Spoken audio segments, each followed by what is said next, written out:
ukivaa raba bendi na pini inasemekana ndio upo salama. Siku hapa kujua au kujaji nani ambaye alitoa mbinu hii ya kujikinga na ikathibitishwa kwa hii ndio mbinu salama ambayo tunapaswa kuitumia ili kuzuia mazaga yetu yasiondoke. Lakini kuna kitu cha kujifunza na cha kufahamu kwa dunia imeona vitu vingi sana vimepita katika hii dunia, vitu ambavyo vya kufikirika na vingine vinawezekana vilikuwa vya kweli au si vya kweli, lakini kwa sababu dunia ndio ilikumbwa na upepo huo, haina budi kuvikubali. Kuamini usiamini ni wewe hiari yako, ila kukubali inabidi tukubali. Dunia imeshuhudia vitu vingi sana. Kama sisi Tanzania tumeshuhudia vitu vingi sana, kama kina Popo Bawa, nani, habari za aliens, habari za nguva samaki juu chini mtu sijui nani, yani vitu vingi sana tumeshuhudia. Lakini kuamini kuwa ni sawa au si sawa ni wewe na akili yako. Hivi karibuni kuna janga ambalo limetokea, ikabidi watu wavae rubber band na sindano. Sasa kuamini hilo swala linahitaji wewe na akili yako na ufahamu wako ili kuliamini hilo swala. Kwenye hilo swala kuna vipengele viwili. Mimi kwangu hivi ni vitu vya kufikirika, na nitakwambia kwa nini ni vitu vya kufikirika. Kwa sababu kila jambo linalotokea mbele ya maisha yako au linalokuja, unatakiwa kuwa na critical thinking, kuamua na kufanya maamuzi sahihi kwa hili ni kweli au si kweli. Kuna sababu mbili za kisaikolojia na za kijamii ambazo zinatokeaga kwenye majanga kama haya ambayo yanazukaga. Ni vitu kama hivi vya kufikirika vinapokuwa vinazuka, kuna mambo mawili, yani kuna sababu mbili ambazo zinafanya vitu hivi kuaminika na kuchukua eneo kubwa la watu na kuteka akili za watu. Sababu ziko mbili, kuna sababu za kisaikolojia na sababu za kijamii. Nitaenda kuelezea sababu za kisaikolojia mpaka sababu za kijamii. Kwa nini mambo kama haya au vitu kama hivi vikitokea, kuna kundi kubwa sana la watu wanaviamini hivi vitu na kupelekea hayo yanayotokea kutokana na watu kuamini hivi vitu. Mimi sina labda sina hiyo wala nini, kwa sababu yani kila nikiwaza kichwani kwangu na kufikiria kuna vitu haviniingia akilini, yani kuna vitu haviniingia. Yani hili jambo lina maswali mengi madogo ambayo hupati majibu na hautapata majibu, kwa sababu kila anayemuuliza hana jibu sahihi la kukujibu kuhusu hili swala. Kwa hiyo sasa kama hakuna majibu, huwezi tu moja kwa moja na wewe ukaingia kwenye huo mkumbo wa kuamini kwa zinapotea. Sijui zinaweza zikawa zinapotea au hazipotei, lakini kuna msemo nakwambia, aliwazalo mjinga ndio litakayomtokea. Kwa hili tatizo wataumia watu wengi, watapigwa watu wengi, yani yatatokea mengi, tutasikia mengi. Lakini turudi kwenye msingi wa chini nataka kukiongea. Kuna sababu mbili. Nitazielezea sababu mbili. Baada ya kuzielezea sababu mbili, kama utaungana na mimi sawa, kama utaungana na mimi sawa, lakini mimi siko upande wowote. Siko huku wala siko huku kusema zinapotea au hazipotei. Mimi sipo kokote, ila tu wewe nisikilize kama una muda wa kunisikiliza, alafu utaamua mwenyewe wewe unaamua vipi. Tunaanza na sababu za kisaikolojia. Tunaanza na upande wa psychological fact. Psychological fact. Jambo la sababu ya kwanza ya psychological ambayo inafanya tuingie kwenye mkumbo wa kuamini. Sababu ya kwanza inaitwa confirmation bias, yani uthibitisho, yani upendeleo wa uthibitisho. Akili zetu au ubongo wetu unapenda kupewa taarifa ya kile ambacho sisi tunakiunga mkono, yani kile ambacho tunakitaka ndo ubongo wetu sisi waga unapenda kupewa taarifa hizo. Ubongo wetu sisi unapenda kupewa taarifa hizo. Yani kwa mfano labda mnajua labda kuna mtu mtaani kwenu ana tabia za wizi, alafu kuna nyumba ikaibiwa.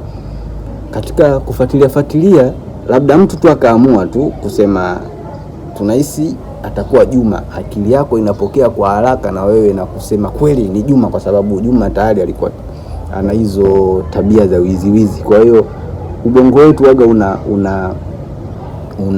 unahitaji kupata taarifa ambayo tunaitarajia, yani waga tuna vitu, yani kitu kikishajengeka hofu alafu kaja ukapewa taarifa, yani ubongo wetu ndio unakuaga unathibitisha hapo, hata kama si cha kweli na hakina uhakika, lakini ubongo wetu una tabia ya kuthibitisha vitu kwa vile sisi tunavyoona na matarajio yetu. Kwa mfano, tumeona movie nyingi sana za mazombi, nyingi sana, na dunia nzima imeziona hizo movie za mazombi, na dunia nzima inaamini hicho kitu. Lakini tukirudi kwenye uasilia, tunajua mazombi wana balaa, lakini tukirudi kwenye uasilia, nani aliwahi kumuona zombi?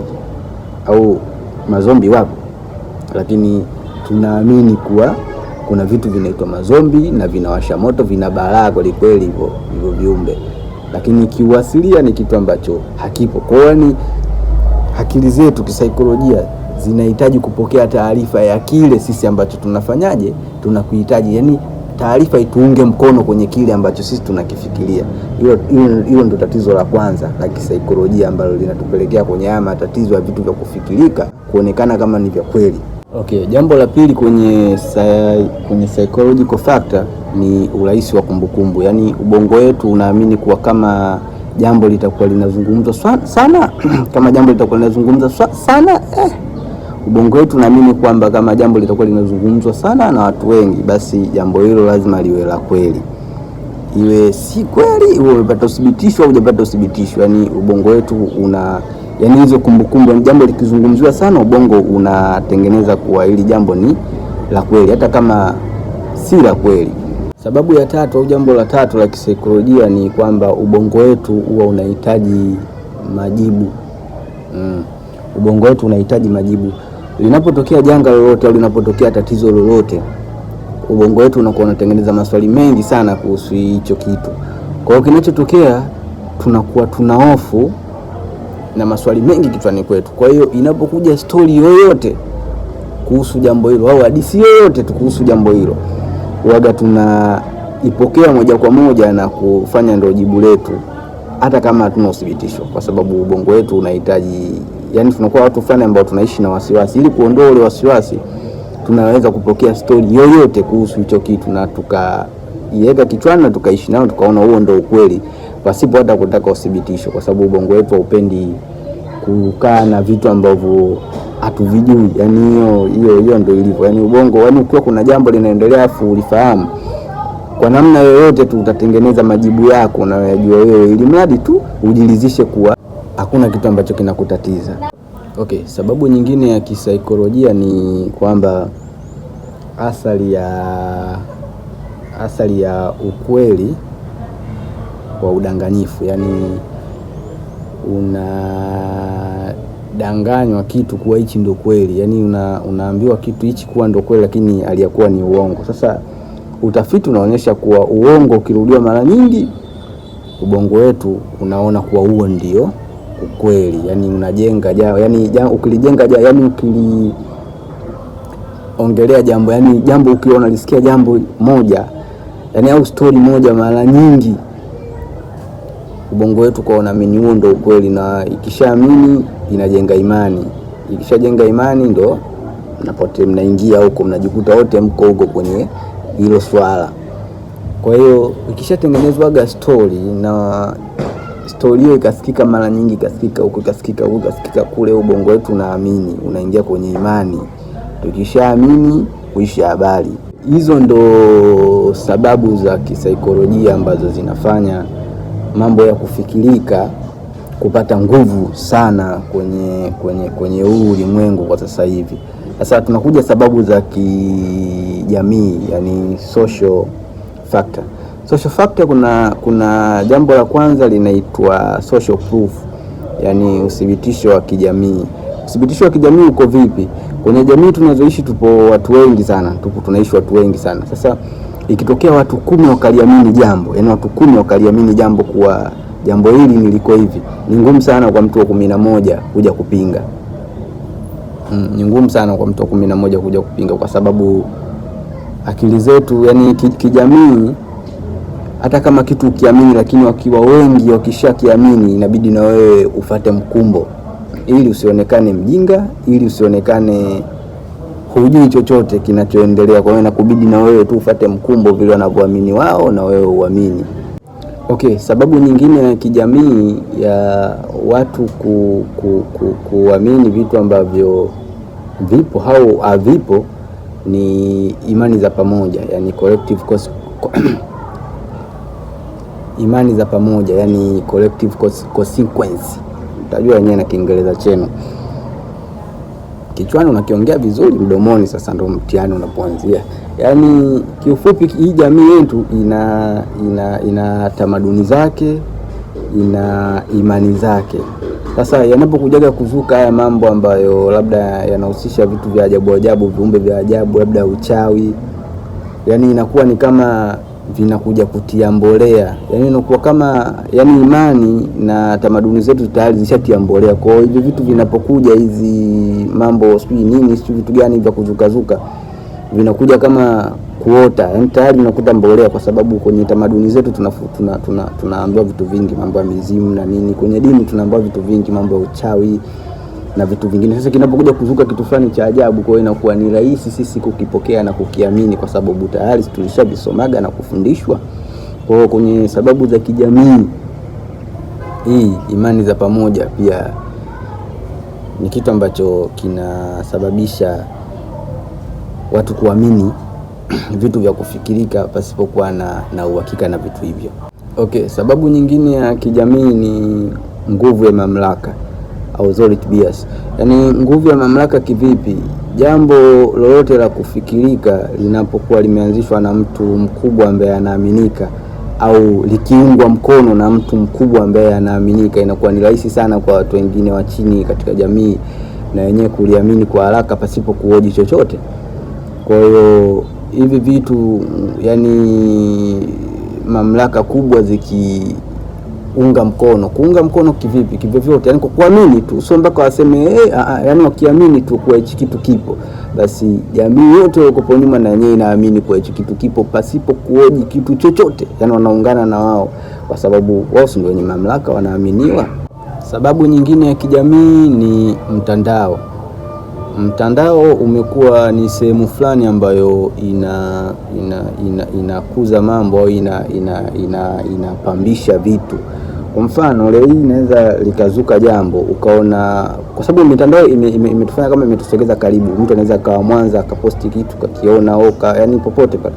Kwa hiyo unapoona kitu kinapostiwa huku kinapostiwa huku, kuna mentality ambayo inajitengeneza. Unaona kama ili jambo kubwa hivi, yani ili jambo kubwa ni kama dunia nzima ili jambo wanalifahamu, na mentality yako inajenga kuwa ili jambo lina uthibitisho kama dunia, yani kama watu wote hao wanaliongelea ili jambo linakuwa lina ukweli.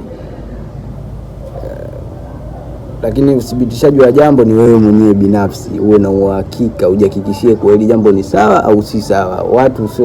Watu sio chombo, sio akili yako kusema ukiona fulani kaposti fulani nani au watu wengi wameposti hicho kitu, basi hicho kitu kitakuwa ni cha kweli. Muda mwingine tu ni uvumi tu. Okay, hizi ndizo sababu ambazo za kisaikolojia na za kijamii kwa nini mambo ya kufikirika au mambo yanayozuka tu waga yanapataga nguvu sana na kuaminika. Lakini pia mtu unaweza kukajaji kwa nini, yani inashindikana vipi kuvizuia hivi vitu. Kuna mambo haya mawili kwenye kuzuia hivi vitu. Okay, jambo la kwanza ni kupinga. Kwanza ni hatari, lakini pili ni miamko ya kihisia ndio inafanya ushindwe kuzuia ili jambo. Jambo la kwanza, kupinga ni hatari kivipi? Unajua jambo linapoaminika na watu wengi, alafu wewe ukaja kuhoji ukiwa unahitaji uhalisia au unahitaji upate majibu yenye uhakika, lazima watu wengi watakuwa wako upande wako. Kwanza utaonekana msaliti. Kwa nini kundi kubwa la watu wote wanaamini alafu wewe peke yako uamini? Unanielewa hapo? Cha pili, utaonekana mjinga. Yani watu wote waamini, wewe peke yako usiamini, wewe utaonekana mjinga.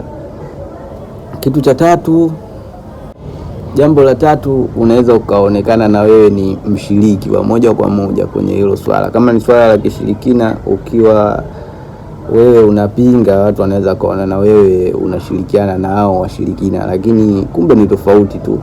Katika masuala ya kutaka kupata uhakika na uthibitisho wa hicho ambacho kinaonekana kimekuwa tatizo na janga. Okay, jambo lingine ambalo inakuwa ni ngumu kuzuia hiki kitu kikitokea au hivi vitu vikitokea ni miemko ya hisia. Yani miemko ya hisia, mambo kama haya yanapotokea watu waga watumiaga akili, mara nyingi waga wanatumiaga hisia. Unakuta hofu ishawaingia na wanakuwa na fikra za tofauti katika hili swala, ndio maana inakuwa ngumu sana kulizuia au kumbadilisha mtu ambaye tayari kashaingiwa na jambo la kufikirika na kaliamini, kwa sababu akili yake kwenye kuchambua mambo na kuchanganua mambo inakuwa kama imefungwa. Yani huwezi kumwambia kitu mtu akakuelewa kwa wakati huo. Ndio maana inakuwa ngumu sana ngumu sana kumtoa mtu ambaye kaamini vitu vya kufikirika mpaka umrudishe akae sawa. Okay, hizo ndo sababu ambazo zinafanya vitu vya kufikirika vipate nguvu sana katika jamii yetu na katika huu ulimwengu wetu sasa hivi. Mimi nimeongelea ulimwengu na hii video ipo kwa ajili ya kuelimishana tu. Niliona ngoja, nimekaa na kuna vitu navielewa, nikaona ngoja basi hata ni share na watu ili tujue inakuaje. Lakini hebu imagine unaamka asubuhi afu unaingia zako kwenye meshemishe, unakuwa unaongea na mtu.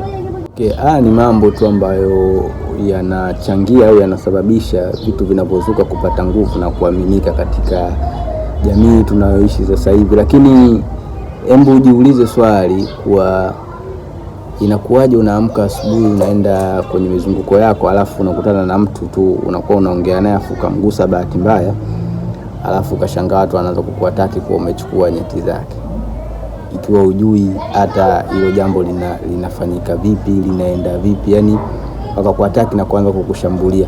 Wamekufa watu kadhaa huko, wengine majeruhi.